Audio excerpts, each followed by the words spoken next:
الرجيم بسم الله الرحمن الرحيم والصلاة والسلام على أشرف الأنبياء والمرسلين وعلى آله وصحبه أجمعين سبحانك لا علم لنا إلا ما علمتنا إنك أنت العليم رب اشرح لي صدري اللهم إنا بأوامرك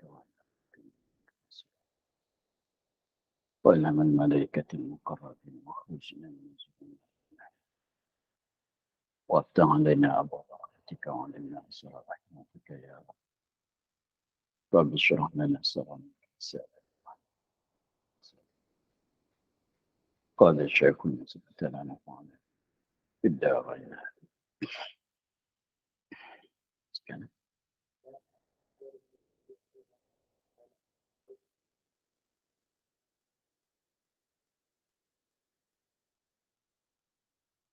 Dan aku bermimpi semalam di dalam tidurku akan suatu pelihatan, suatu mimpi yang sangat mungkar. Jadi cerita kitanya, tajuk kita sekarangnya, bahasan kita sekarangnya ialah wajib fardu kifayah. Wajib fardu kifayah. Ada orang yang kuasa menolakkan syubhat. Itu tajuk kitanya. Bahasan kitanya wajib atas jalan wajib kifayah, bahawa ada dalam suatu masafah qasar tu ada orang yang kuasa menolakkan syubhat. Jadi maknanya wajib kena ada orang yang mengetahui, yang alim ilmu usuluddin, yang kuasa menolakkan syubhat. Maka pasal kata kuasa menolakkan syubhat itulah dia sebutkan cerita perdebatan di antara Imam Abu Hanifah dan kafir Dahri. Yang mana belum pada ninya berlaku kat Iraq, kat Baghdad. Bahwasanya ada datang seorang kafir Dahri, dia mengalahkan boleh kata dekat-dekat nak ke semua ulama di sana. Tidak siapa yang boleh mengatasi atas kafir Dahri. Lalu tu ceritanya dia dapat mengalahkan kebanyakan ulama, maka dia tanya kepada orang ramai, katanya, adakah lagi ulama kamu? Maka manusia pun jawab, katanya ada seorang lagi namanya Hamad. Maka dia tutup daripada khalifah untuk jemputkan Hamad itu berdebat bersama dengan dia. Maka apabila dijemput oleh raja akan Hamad untuk datang berdebat dengan dengan kafir Dahri, maka rusinglah duka citalah oleh Hamad itu. Maka dia apabila dijemput tu minta jemput datang hari ni, tapi Hamad minta tangguh semalam. Jadi esok pagilah nak datang. Maka lalu tu waktu malam tu dia tidur. Waktu malam tu dia tidur, dia bermimpi. Dia bermimpi. Lepas tu apabila pagi tu Abu Hanifah macam biasa, dia setiap pagi dia datang kepada Hamad untuk nak belajar sama dengan Hamad, guru dia.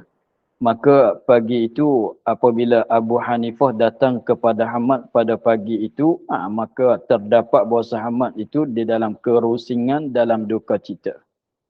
Maka lalu tu baris atas tu dia katanya, maka bertanya Abu Hanifah akan dia apa sebab daripada percitaan ini. Kenapa kau nampak menengu, nampak duka cita, nampak rusing?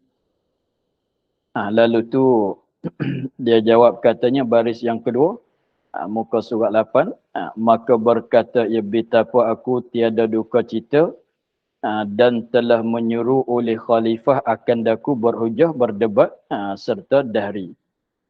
Dan telah himpun segala ulama. Lagi pulanya ada himpun ulama-ulama untuk datang dalam majlis perdebatan itu.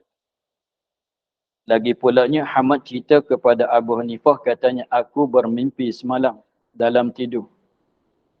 Akan suatu pelihatan yang akan suatu mimpi yang sangat mungkar. Maknanya mimpi tak baik lah. Jadi Hamad dia tanya, dia bagi tahu pada Abu Hanifah, katanya semalam dia ada mimpi. Mimpi itu mimpi buruk. Maka berkata Abu Hanifah, apa ia? Jadi Abu Hanifah pun tanya kepada gurunya Hamad, apa ia mimpi itu? Nak tahu mimpi macam mana? Abu Hanifah tanya nak tahu mimpi itu macam mana. Katanya, kata Hamad. Ni Ahmad pun nak cerita dah ni. Cerita benda yang dia mimpi. Aku lihat, dalam mimpi. Aku lihat akan satu dusun. Satu dusun, satu kebun. Satu dusun yang sangat luas. Lagi berhiasan. Ada hiasan comel-comel. Kebun tu dia mimpi nampak satu dusun yang sangat luas, lagi berhiasan comel-comel, dan ada padanya satu pohon kayu, satu pokok lah yang berbuah. Ada di dalam dusun yang luas tu ada satu pohon kayu, satu pokok yang berbuah. Maka keluar daripada penjuru kampung, daripada hujung kampung lah. Maka keluar datang daripada penjuru kampung, daripada hujung kampung itu babi, khinzir. Maka datanglah khinzir itu, maka memakan ia khinzir akan buah kayu itu. Jadi ada datang seekor khinzir, datang daripada hujung kampung masuk ke dalam dusun itu. Maka pertama kali dia masuk dalam dusun tu, apa yang dia makan? Dia makan buah. Dia makan buah, segala buah yang ada dalam dusun tu dia makan hingga habis. Dengan daunnya. Makan buah hingga habis dengan daunnya dan cawangnya. Rating-rating, dia pun makan. Jadi makan buah, makan daun, makankan cawangan pokok tu, dahan-dahan dia, rating-rating dia makan hingga tinggal batang semata-mata. Tinggal ada batang yang besar tu semata-mata. Jadi yang lain dah makan. Tinggal ada pokok yang batang besar tu satu. Maka keluar daripada isi pohon kayu itu, keluar daripada batang tu lah, keluar daripada keluar daripada dalam pokok tu lah, daripada isi kayu tu, keluar daripada isi pohon kayu itu satu harimau. Keluar daripada pokok yang besar sana itu, keluar daripada, sebab daun dah habis, buah dah habis, rating-rating dia, dahan dia, cawangan dia tu, cawang-cawang dia tu dah habis. Maka apabila dah habis, keluar daripada pokok tu seekor harimau, satu harimau. Maka ditangkapnya akan babi. Harimau tu tangkap akan babi. Itu. Lalu mati babi itu. Itu benda yang dia mimpi. Kita dapat bayangkan benda yang dia mimpi. Maka itulah benda yang Hamad mimpi yang dia bagi tahu cerita kepada Abu Hanifah. Maka berkata Abu Hanifah apabila dengar ceritaan mimpinya, maka berkata Abu Hanifah bahawa Allah mengajar ia akan ilmu ta'bir mimpi. Jadi Abu Hanifah dia kata dia pandai ilmu ta'bir mimpi. Ini boleh jadi ni nak cerita, nak kita boleh ambil daripada cerita ini, guru tak mesti pandai ke semua. Tak mesti. Ada setengahnya murid pandai ilmu ni, guru tak pandai. Sebab tu tengok di sini Abu Hanifah dia pandai ilmu takbir mimpi tapi amat tak tahu. Kalau amat tahu dia tak susah hatilah. Abu Hanifah dia katanya bahwasanya bahwasa Allah mengajar mana beritahu Allah Taala ada ajar ya Allah akan daku akan ilmu takbir mimpi. Maknanya Abu Hanifah katanya dia ada tahu ilmu takbir mimpi. Allah Taala bagi tahu kepada dia. Tapi melalui belajar lah. Kita belajar Allah Taala bagi kan. Itu lalu sebab tu dia cakap gitu Allah Taala mengajarkan daku akan ilmu takbir. Macam kita pandai jugalah cara solat siapa dia ajar? Allah ajar tapi melalui guru kitab belajar begitulah. Tapi Allah Taala mengajarkan kita cara solat melalui guru katalah maka jadi Abu Hanifah katanya begini, saya tahu juga ilmu takbir mimpi. Bolehlah nak takbir mimpi ini. Maka mimpi ini baik. Abu Hanifah kata mimpi ini baik. Bukan jadi mungkar macam kata Ahmad tadi. Bukan mana mimpi ini mimpi alamat baik. Bukan mimpi jahat. Maka mimpi ini baik bagi kita. Jahat bagi seteru kita. Seteru tu kafir dahri takdilah. Jadi maknanya benda yang diberitahu isyarat-isyarat tak kalau isyarat-isyarat mimpi itu menunjuk katanya benda ni baik untuk kita, berat kepada seteru kita. Jadi baik untuk sebelah balik kita, jahat sebelah balik seteru kita dia kata. Lepas tu dia kata Abu Hanifah kata lagi pula maka jikalau engkau izin bagiku kepada takbir akan dia nascaya aku takbir akan dia. Jadi Abu Hanifah tanya kalau nak takbir boleh kalau kau izin bagi saya kalau guru tu izin bagi saya takbirkan mimpi itu saya nak takbir. Jadi maknanya Abu Hanifah minta izin lah ni. Minta izin daripada gurunya untuk nak mentakbirkan mimpi yang dimimpi oleh Hamad tadi. Maka berkata Hamad, gurunya, takbirkan olehmu ya Nu'man. Jadi Hamad pun kata izinlah takbir olehmu, takbirkan olehmu ya Nu'man. Nu'man tu nama dia. Arti Nu'man, arti nama Abu Hanifah itu Nu'man. Itu ada cerita. Jadi Abu Hanifah tu dia panggil kunyah. Jadi Abu Pak. Dia panggil ada dalam cerita P. Romli apa dia? Pak Belalang. Pak Belalang tu orang dulu ada panggil tu Pak Belalang tu. Tapi bukan itu panggil kunyah. Tapi nama dia lain. Tapi sebab anak dia nama Belalang kan dalam cerita tu. Rasanya begitulah anak dia tu, yang cidik tu nama Belalang. Lalu tu dipanggil pada dia tu Pak Belalang. Panggil Pak Belalang itu bukan itu dia panggil kunyah. Kalau tengok tu tapi tak tahulah dalam cerita tu apa nama dia. Tapi itu Pak Belalang tu dia panggil kunyah. Jadi nama dia sebenarnya macam Nabi kitanya kunyah dia nya Abu Qasim. Nama dia Muhammad Ahmad Taha Adnan Yasin. Itu nama dia. Dia panggil alam isim. Abu itu Nu'man tu alam isim. Dalam ilmu nahwu dia panggil alam isim. Nu'man. Abu Hanifah alam kunyah.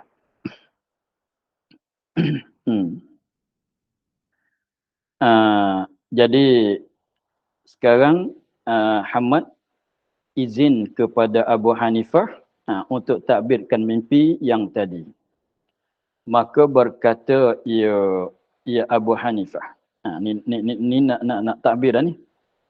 Bermula dusun yang luas lagi berhias itu agama Islam. Ni takbiran dia. Yang kata kebun yang sangat luas yang berhias yang elok tadi tu kena atas agama Islam. Dan pohon kayu yang dan pohon kayu, pokok-pokok yang berbuah itu ulama. Pokok-pokok yang ada dalam dusun yang buah-buah yang telah makan oleh khinzir tu ialah ulama Islam. Dan pokok yang berbuah tu dalam tu ada satu pokok yang berbuah kan. Pokok yang besar yang berbuah itu ulama. Buah-buah dia tu pokok yang diri pokok tu ialah ibaratnya takbirnya ialah ulama. Dan asal tu katanya khinzir tak makan batang dia tu tak makan kan. Asal dia tu ialah asal yang tinggal itu, mana asal yang tinggal yang tak dimakan oleh khinzir, oleh babi itu ialah angkau. Kena pada hamad sendirilah. Jadi maknanya jadi ulama yang besar lah. Jadi maknanya dahan-dahan daun buah tu ulama yang kecil-kecil. Soalnya begitu. Jadi asal yang tinggal yang tak dimakan oleh khinzir itu kenapa angkau sendiri dah. Dan babi itu dahri. Babi yang makan tu sebab ceritanya sebab dahri mengalahkan segala ulama. Soalah kata dia makanlah. Dan harimau yang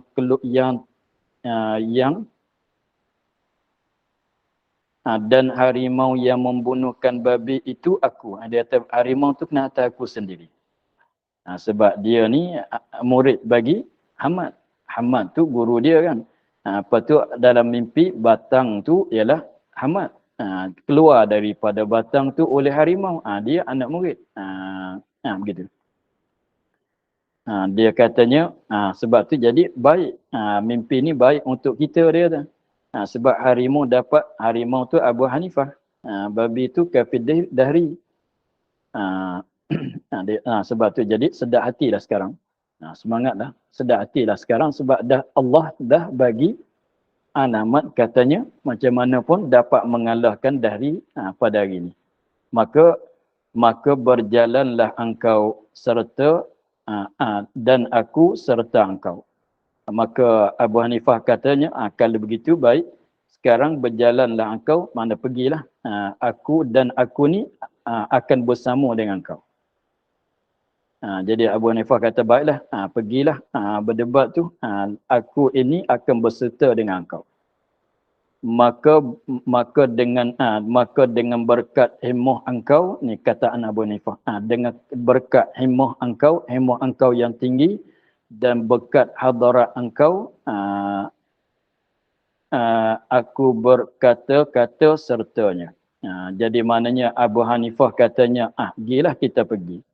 Aku akan bersama dengan engkau. Maka Abu Hanifah katanya, dengan keberkatan engkau dan keberkatan diri engkau, hadarat engkau, aku berkata-kata sertanya, serta dahri. Mana Abu Hanifah minta nak berdebat dengan sendiri. Jadi maknanya Hamad tak payah cakap apa. Nanti tengok saja. Jadi mana itu Abu Hanifah salah kata dia nak main sendiri. Dia nak bercakap, dia nak berdebat sendiri dengan kafir dahri. Jadi maknanya Ahmad tu pergi tengok je lah. Teman je lah. Jadi dia nak berdebat sendiri, tak payah sampai pada guru dia. Dan aku lazimkan hujahnya. Aku lazim, mana lazim tu menekan, mengalah. Aku akan lazimkan, mana aku akan menekankan hujahnya, aku akan mengalahkan hujahnya, hujah dari. Dia katanya aku nak cakap, aku nak berdebat sama dia, aku nak berhujahkan, nak menekankan, mengalahkan hujah dalil-dalil bagi dari. Mana nak mematikan hujah itulah. Dia kata aku boleh buat. Maka sukalah Hamad itu. Hamad pun suka hatilah. Maka sukalah Maka sukalah Hamad itu. Hamad pun suka hatilah. Dan berdiri keduanya ketika itu jua kepada Masjid Jami'. Maka dan berdiri keduanya ketika itu jua, maknanya sampai kepada Masjid Jami'. Apabila sampai sebabnya tempat berdebat tu ialah di Masjid Jami'. Maka datang khalifah. Khalifah pun sampai. Dan berhimpun segala manusia pada majlis Ahmad itu. Yakni majlis Ahmad yang hadir itu. Orang ramai pun datang nak dengar berdebat tu lah. Nak menyaksi. Dan berdiri Abu Hanifah di depan gurunya. Abu Hanifah pun berdiri di depan gurunya di bawah sarir. Di bawah sarir memegang ia akan kawas gurunya. Jadi maknanya dia apabila masuk tu masuk dalam masjid tu dia tidak duduk atas lantai lah.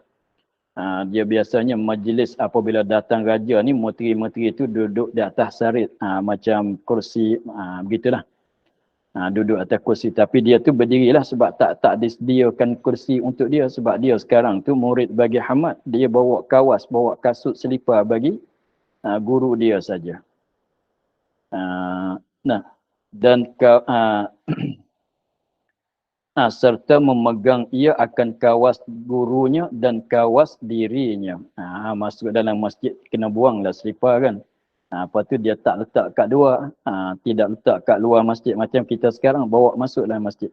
Dia dua-dua belah tangan tu pegangkan kasut dia dan kasut gurunya. Duduk. Jadi dia tu berdiri. Tapi guru dia tu orang besar-besar tu disediakan kursi untuk duduk lah. Itu sarir. Maka datang dahri. Datang tu dahri pun datang untuk nak berdebat. Maka naik ia di atas mimbar. Mimbar masjid tempat baca khutbah. Maka berkata ia dahri.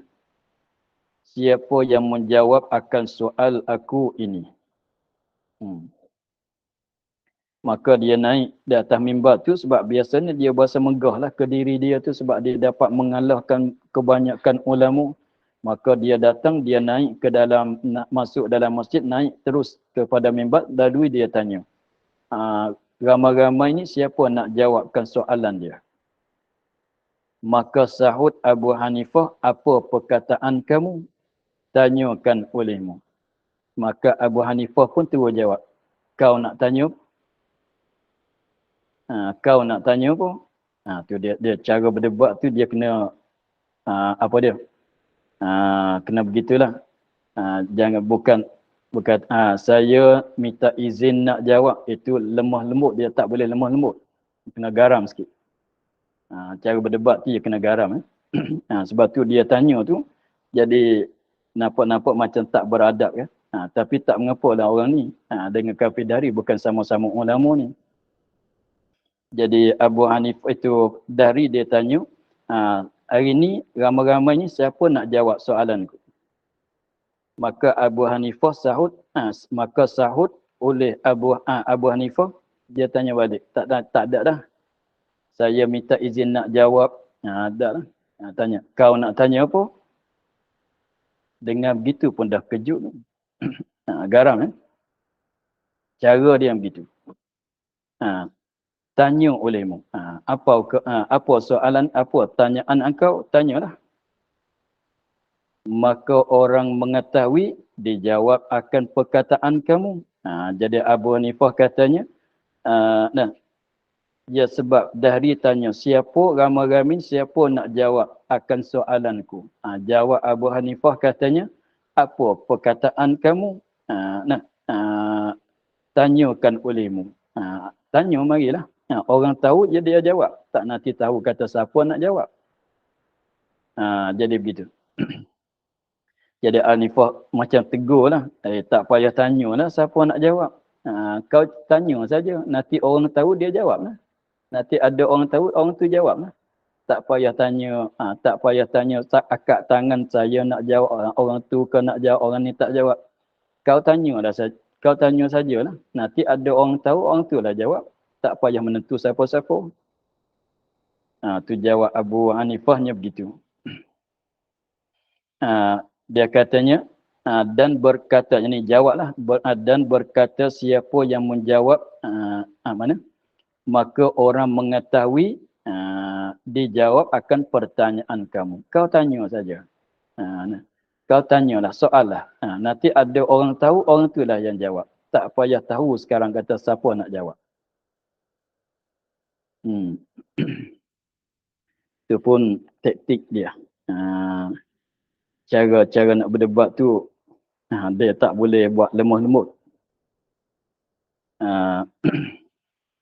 Maka maka berkata Dahri, siapa engkau? Kanak-kanak. Jadi dari apabila Abu Hanifah kata begitu, kau tak payah tahulah siapa nak jawab. Kau tanya saja. Nanti ada orang tahu, orang tu lah jawab. Dari pun tengok, dari pun berasa pelik, dia tanya, siapa engkau? Kanak-kanak. Sebab masa tu rasanya Abu Hanifah umur 16.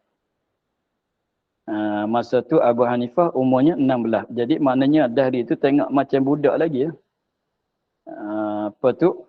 Engkau berkata sertaku, engkau bercakap sertaku. Kau kanak lagi, kau budak lagi, kau berani bercakap bersamaku.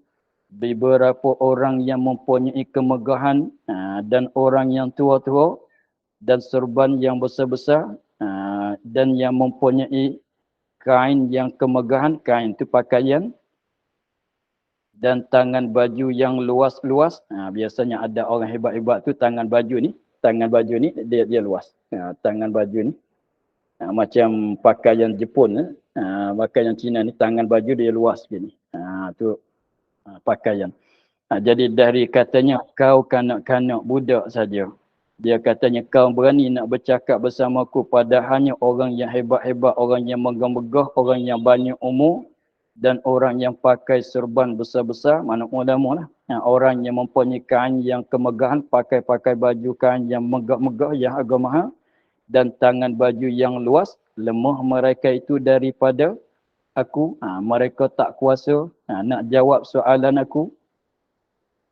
Jadi dari pandang lekeh lah, pandang hina lah kepada Abu Hanifah. Sebab tu masa dia memanglah umur 16.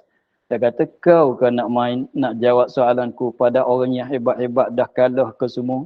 Tak kuasa nak jawab soalan aku. Maka betapa engkau, macam mana kau nak jawab? Kau kecil lagi. Kau budak lagi. Maka betapa engkau berkata sertaku padahal kecil umur engkau dan hina diri kamu. Jadi dari pandang hina lah. Kata kau ni macam mana nak jawab? Kau masih kecil lagi. Lagi pula kau bukan orang belia. Begitu. Maka apabila Abu Hanifah dengar perkataan Dahri begitu, macam mana Abu Hanifah jawab? Maka berkata Abu Hanifah, tiada menaruh oleh Allah akan ketinggian dan kebesaran itu kepada orang mempunyai serban yang besar-besar dan kain yang kemegahan dan tangan baju yang luas. Abu Hanifah jawab katanya, Allah nak bagi kelebihan tu bukan tak mesti bagi kelebihan pada orang yang serban besar. Orang yang ada peringkat tinggi, orang yang mempunyai pakaian yang hebat-hebat, yang megah-megah, tangan baju luas, tak mesti begitu. Itu dah dalam tegur ajar. Abu Hanifah jawab katanya, berkata Abu Hanifah, tiada menaruh, maknanya letak, tiada menaruh, tiada letak, tiada bagi oleh Allah akan ketinggian ilmu lah.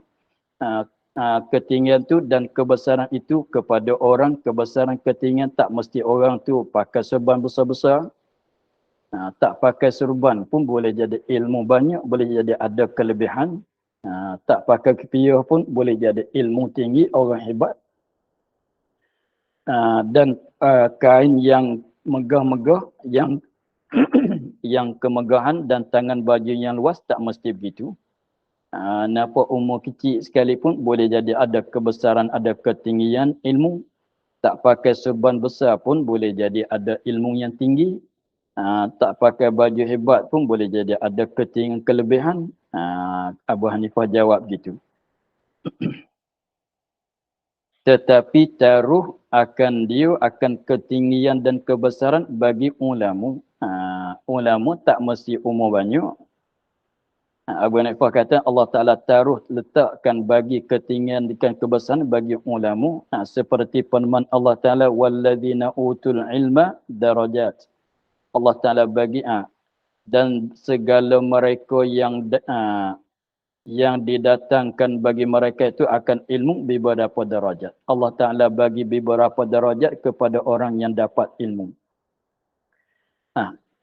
Jadi tanya dah tak itu apabila dia itu Abu Hanifah dah jadi nampak pandai Abu Hanifah pula. Jadi dah diajar oleh Abu Hanifah dah. Maka berkata Dahri itu, engkau yang menjawab akan soalku. Jadi maknanya tu Dahri dah faham. Kau nak jawab soalanku? Maka kata Abu Hanifah, bahkan aku jawab akan soal engkau dengan taufik Allah. Jangan lupa Allah lah. Jadi Dahri pun kata, kalau itu baik, kaulah nak jawab soalanku ini.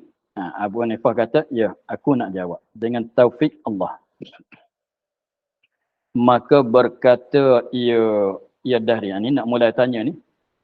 Jadi sekarang ni Dahri di atas mimbar, Abu Hanifah duduk berdiri di depan gurunya kat bawah. Maka berkata Dahri itu maka berkata ia Dahri, adakah Allah itu maujud?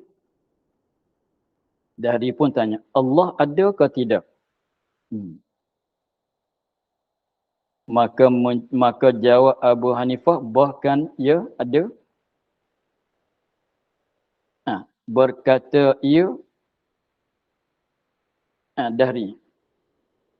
Dia pertama kali tanya, Allah ada ke tidak? Jawab Abu Hanifah jawab, ya, ada. Lepas tu dia tanya balik. Berkata ia Dahri, di mana ia? Kalau ada duduk kat mana? Tu Dahri tanya, kalau Allah tu ada, dia ada kat mana?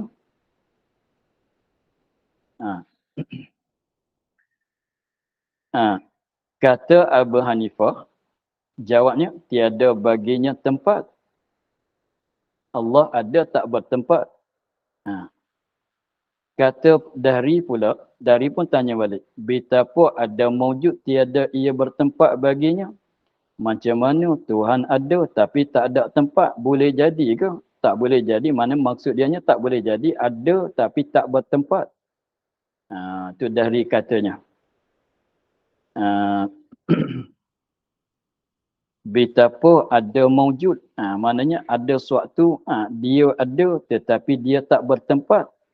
Macam mana begitu?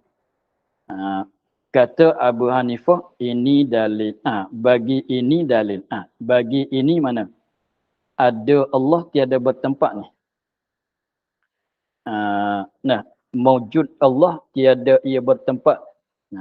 Abu Hanifah kata bagi ini, bagi maujud tiada bertempat baginya ni dalil. Ini ada dalil. Abu Hanifah katanya, ini ada dalil. Dalil kata Allah ada tak bertempat ni dalil ada. Atau bagi ini dalil mana? Ini mana? Ada Allah tiada bertempat ni dalil ada. Itu mana? Bagi ini dalil. Ada bagi ini dalil. Jadi ada dalil pada ini. Pada ada Allah, dalil menunjuk kata Allah ada tapi tak bertempat, dalil ada, bukan tak ada dalil. Dalil tu kat mana dalil? Pada diri kamu. Abu Hanifah katanya Allah ada tak bertempat. Dalilnya ada kat dirimu sendiri. Kamu yang tak tahu. Pandai. Dia tak tunjuk langit. Boleh jadi tak perasan sebab jauh. Boleh, saya tak perasan. Saya tak perasan. Tapi dalil tu ada kat diri engkau sendiri, mana engkau tak perhati maknanya. Begitulah. Tu jadi maknanya dah terasa tu cakap gitu. Kata dalilnya makhluk ini jauh. Dalilnya ialah langit jauh. Jadi boleh jadi tak perasan kan. Ni dalil kata ada Allah tak bertempat tu, dalil tu ada. Ada kat mana? Ada kat diri engkau sendiri. Mana diri kamu tu sendiri dah jadi dalil. Mana kamu tak fikir, mana bodoh kamu sendiri. Soalan begitulah. Itulah maksud dia nak begitu. Katanya kata dari di mana ia dalilnya. Jadi makna dah nampak dah kata dari tak tahu. Dari pun tanya mana dia dalil? Kata ia di mana dalilnya? Kata ia ya Abu Hanifah, tiadakah pada diri kamu nyawa? Itu jadi dari pun tanya sebab Abu Hanifah kata dalil kata Allah ada tapi tak bertempat tu dalil tu ada kat diri kamu tersendiri. Maka Dahri pun tanya, dia tak perasan lagi tu. Dahri pun tanya, mana yang ada kat diri aku? Maka Abu Hanifah kata, ya Abu Hanifah, tiadakah bagi diri tiadakah pada diri kamu nyawa? Abu Hanifah tanya, kat diri kau ada nyawa, ada ruh ke tidak? Ada nyawa, ada ruh ke tidak? Abu Hanifah tanya Dahri, kat diri engkau tu ada nyawa, ada ruh ke tidak? Memang kena jawab kata ada. Maka katanya Dahri, bahkan ya ada ruh. Sebab saya hidup sekarang. Kata Abu Hanifah, di mana tempat ruh kamu?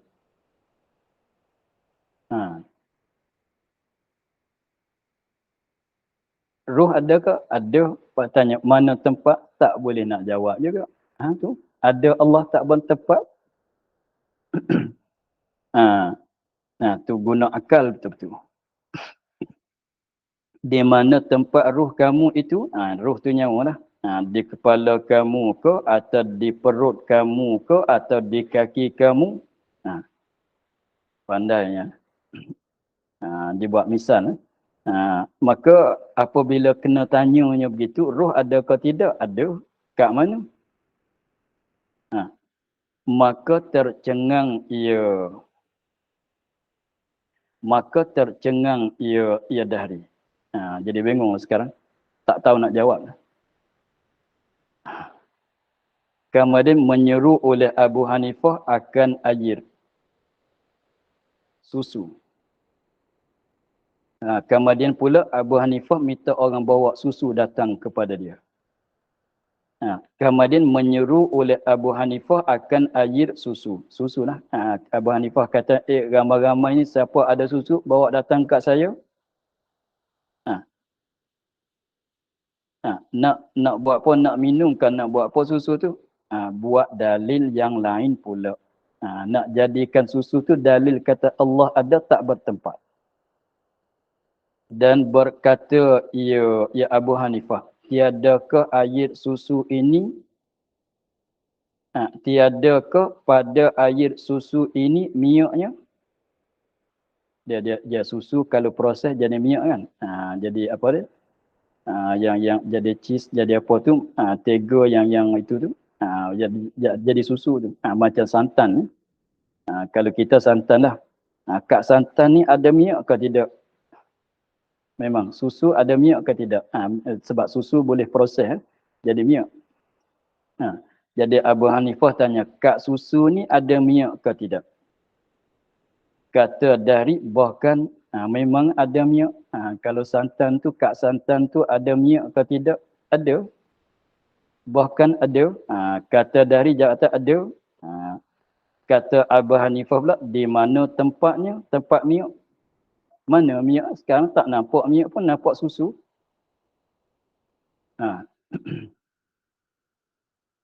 Begitu. Tanya pula, minyak ada ke tak ada dalam susu? Ada. Kat mana? Di atas ke di bawah minyak tu ada ke tidak? Dari jawab kata ada. Memang dah maklumnya begitu. Di mana tempatnya? Di atas ke? Di bawah ke? Jadi minyak tu atas pada susu ke? Di bawah pada susu? Kalau kata ada, maka tercengang pula Dahri. Tak tahu nak jawab juga. Maka kata Abu Hanifah, seperti tiada dapat bagi ruh itu tempat pada tubuh dan tiada pula bagi minyak itu tempat pada air susu. Macam itulah, ruh ada kat badan tapi tak tahu tempatnya di mana. Minyak ada kat susu tapi tak tahu tempatnya di mana. Demikian lagi tiada dapat pula bagi Allah di dalam kaun ini. tempatnya. Tak dapat, tidak ada bagi Allah dalam kaun ini, dalam alam ini tempatnya. Macam itulah. Ada Allah tapi tak bertempat. Begitu. Kata dahri. Dah kalah satu soalan. Kata dahri. Maka apa ada dulu daripada Allah? Tanya pula. Belum pada nak ada Allah, ada benda lain ke tidak? Apa benda yang ada belum pada ada Allah? Dia tanya. Belum nak ada Allah, ada apa? Apa benda yang ada dulu daripada Allah? Dan apa kemudian daripadanya daripada Allah? Dia tanya pula. Apa benda yang ada belum pada Allah? Apa benda yang ada kemudian daripada Allah? Kalau kita nak jawab macam mana? Kita tak lepas Allah qadim gitu. Tapi tengok macam Abu Hanifah apa dia jawab. Dia sebab tanya belum pada Allah, siapa yang ada belum pada Allah? Kemudian daripada Allah, siapa yang ada kemudian daripada ada Allah? Siapa yang ada selepas pada ada Allah? Kata Abu Hanifah jawabnya, tiada suatu dahulu daripadanya, tiada suatu kemudian daripadanya. Sebab Allah qadim, Allah kekal kan. Tidak ada maujud yang sebelum pada dia, tidak ada wujud selepas pada dia. Sebab kalau ada sebelum maknanya Tuhan baru. Kalau ada selepas maknanya Tuhan binasa. Lalu tu Abu Hanifah jawab, tiada suatu dahulu daripadanya daripada Allah dan tiada suatu kemudian daripadanya daripada Allah. Lepas tu Dahri pun tanya, kata Dahri, betapa tasawur ada yang maujud padahal tiada baginya suatu dahulu dan tiada suatu kemudian. Dahri pun tanya, macam mana ada benda tu ada tapi tidak ada yang tidak ada maujud sebelum, tidak ada maujud yang kemudian. Jadi Dahri kata macam mananya begitu tak boleh jadi. Kalau Allah ada, mesti kena ada suatu zat yang belum pada ada dia. Dah. Tengok kita ada, anak-anak bandingan kita adalah bapa kita. Lepas pada kita, anak cucu kita pula. Dia pun kira macam itulah. Macam mana ada Allah tapi tidak ada siapa yang ada sebelum. Macam mana ada Allah, tidak ada siapa yang selepas pada ada Allah.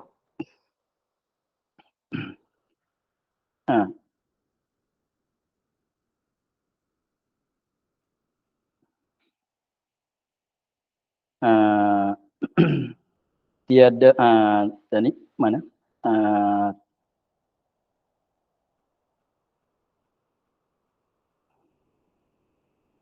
Kata Dahri, betapa tasawur, mana betapa nak nampak dan akan macam mana kita nak nampak, kata ada suatu yang maujud padahal tiada suatu dahulu padanya, suatu benda yang ada sebelum pada dia dan suatu yang ada kemudian padanya. Maka Abu Hanifah jawab.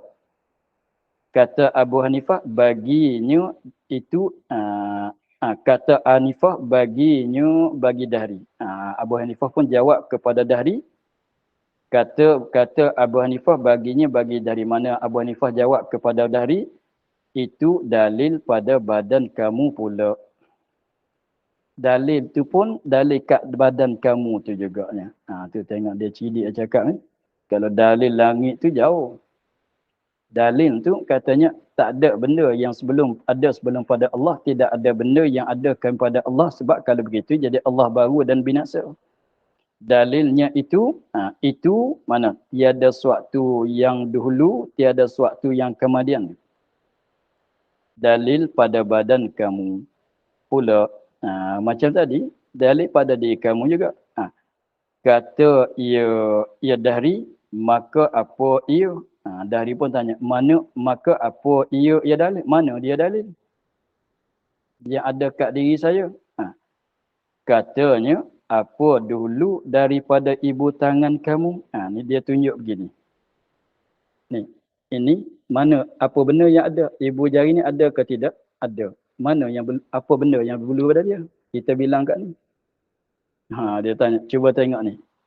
Dia tanya, yang ni ada ke tidak? Yang ni ada ke tidak? Ada. Siapa yang dulu ada dia? Ha.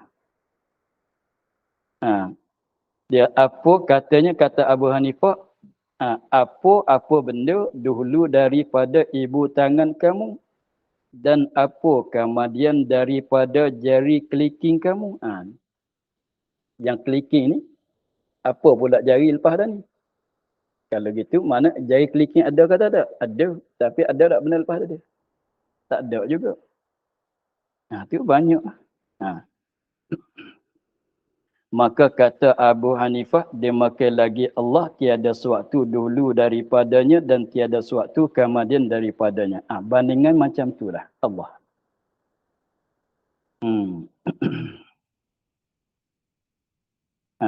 Dah dua soalan. Dah. Jadi tengok cara Abu Hanifah jawab tu, kita nampak macam bodoh dari begitu. Sebab senang je dia jawab. Itu nak tunjuk katanya kuat akalan Abu Hanifah dalam keadaan dia tu umur 16 saja. Kuat. Sepatut pun dia orang alim, belajar itu dapat ilmu banyak sebab sangat bijak dia. Maka kita tangguh di sini dulu, ceritaan kita ada sikit lagi. Kita akhir pada kata Dahri, tinggal lagi pada aku satu pertanyaan. Jadi dari jawab kata sekarang, 2 soalan kau dah jawab. Jadi saya ada satu soalan lagi nak tanya. Lepas tu kita sambung minggu depan insya-Allah. Wallahu a'lam. Alhamdulillah rabbil alamin. A'udzubillahi minasyaitonir rajim. Bismillahirrahmanirrahim. Alhamdulillah rabbil alamin. Wassalatu wassalamu ala asyrafil anbiya'i wal mursalin.